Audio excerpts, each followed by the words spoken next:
Guy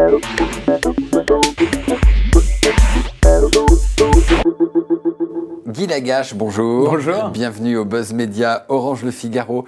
Vous êtes le directeur des magazines et de l'information de D8, la nouvelle chaîne gratuite de Canal+, qui s'est lancée tout début octobre. Vous présentez les magazines Enquête d'actualité, ça vous l'avez déjà commencé, et puis on va en parler.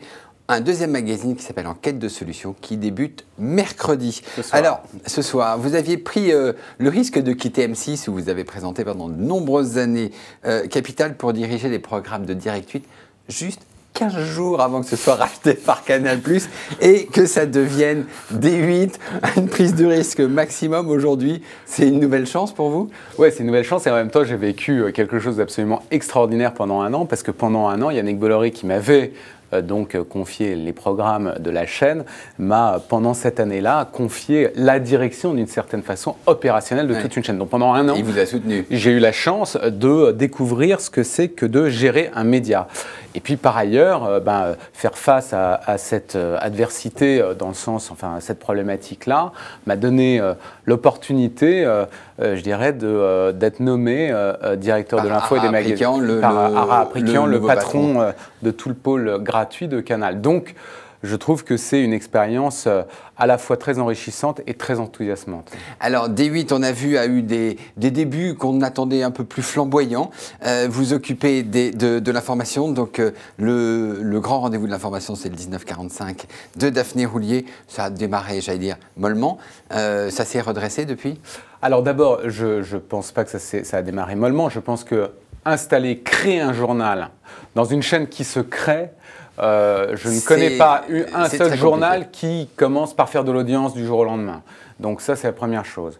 La deuxième chose, c'est que l'enjeu pour nous, c'est de faire des bons journaux, qui est une ligne éditoriale cohérente, claire, qui couvre le monde qui nous entoure, avec un souci de concret et de pédagogie et de concision. C'est ça notre ligne.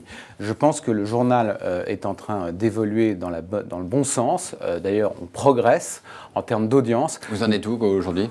Je ne sais pas, on est autour de 200 000 téléspectateurs. Je dirais que c'est pour nous quelque chose qui est très bon signe par rapport, encore une fois, à l'exigence éditoriale des équipes, notamment Daphné Roulier et Léa Sou, Adrienne de Malray, qui font un travail remarquable pour proposer un journal de qualité aux téléspectateurs. L'information sur D8, vous vous appuyez sur les équipes de iTélé, c'est ça? 150 journalistes de iTélé, oui. D'accord. Alors, au début, et Ara Aprikian l'avait dit ici, il envisageait de mettre une tranche d'information directement d'iTélé, la reprise le matin. Ça ne s'est pas fait, puisque le CSA, il ne voyait pas trop de... Enfin, il voyait un certain inconvénient.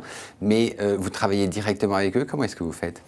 D'abord, l'idée, c'est qu'on travaille conjointement, parce qu'il y a quand même une communauté de pensée dans le groupe Canal, et donc ça, c'est extrêmement agréable, avec en même temps des lignes éditoriales qui ne sont pas les mêmes entre, par exemple, les journaux de Canal, les journaux de D8 et évidemment la chaîne d'info. Ouais. Donc, c'est très intéressant parce que ça permet... C'est quoi le ton de D8 entre Canal et iTélé? Comme je vous le disais, entre iTélé et D8, c'est compliqué parce que c'est une chaîne d'info, donc c'est une chaîne qui couvre l'information immédiate. Je dirais qu'ensuite, quand vous développez une offre éditoriale en termes de journaux, nous, en tout cas, l'idée, c'est de raconter le monde qui nous est proche et d'essayer de le décoder le mieux possible. Donc voilà, après, l'idée, c'est de travailler conjointement avec les équipes d'ITélé, et ça se passe très très bien, pour coller à cette ligne éditoriale. Alors, sur les magazines, on a reproché au début, et il y a beaucoup de reproches sur D8, puisque c'est effectivement la chaîne qui arrive. On a reproché au début de reprendre les magazines de Canal, dont un spécial investigation, pour les mettre en clair sur D8. Maintenant, vous faites comment, vous? Alors d'abord, non. On a même parlé de rebouticage de magazines. Non, on ne reboutique aucun magazine. Tout ce qui passe à 20h50 sur les magazines dont je m'occupe, et pas seulement, les magazines du vendredi soir également, puisque nous avons 2 grandes soirées magazines par semaine, plus une soirée magazine le samedi soir, sont des magazines totalement inédits. Qui sont, alors pour Enquête d'actualité, on travaille avec des producteurs extérieurs. On a là encore une ligne éditoriale que nous avons, comment dirais-je, créée et qui est en gros de décrypter le monde qui nous entoure à travers un document qui va répondre à une question sur un sujet, je dirais, de préoccupation premier des Français. C'est plus pour vous, c'est plus du Capital, donc M6, ou plus du spécial investigation Canal? Ou entre les deux? C'est D8. Ce qui m'intéresse, moi, si vous voulez, c'est, mais ça a toujours été mon leitmotiv en tant que journaliste, c'est de m'éduquer, de m'instruire, moi, en tant que citoyen, quand je suis dans une position de reporter ou de rédacteur en chef, ou en l'espèce là, de patron des magazines et de l'info. Donc c'est ça notre souci.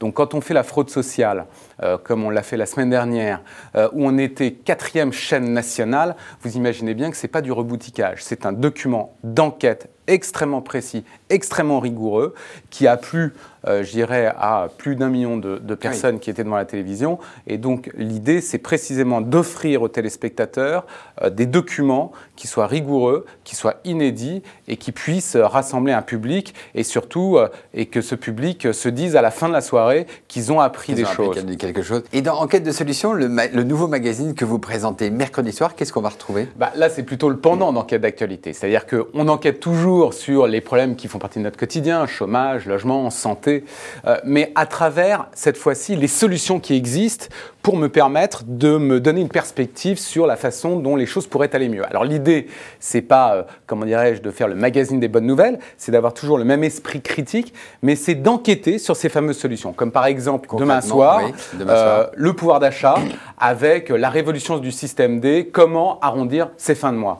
On a été enquêté notamment sur une entreprise qui me permet, moi, citoyen, de pouvoir gagner de l'argent avec ma maison en louant une chambre, même un canapé pour plusieurs nuits. Sur le nouveau réseau social qui s'appelle Airbnb, qui est un site internet planétaire et qui permet à des millions de propriétaires ou locataires de gagner de l'argent grâce à leur logement. C'est parfait. Alors, vous êtes titulaire d'un master de journalisme de Columbia, à l'université à New York. Vous allez suivre les élections américaines? Alors, on va évidemment suivre les élections américaines à travers nos journaux, puisqu'on va s'appuyer sur les correspondants et les envoyés spéciaux de iTélé pour couvrir cet événement. Malheureusement, moi-même, je n'aurai pas la chance d'y aller, alors que je suis un amoureux de l'Amérique. Donc, voilà. Vous avez trop de travail sur D8. Guy Lagache, nous vous retrouvons mercredi soir pour le nouveau magazine Enquête de solution. Et nous nous retrouvons demain avec un nouvel invité. Merci. Merci.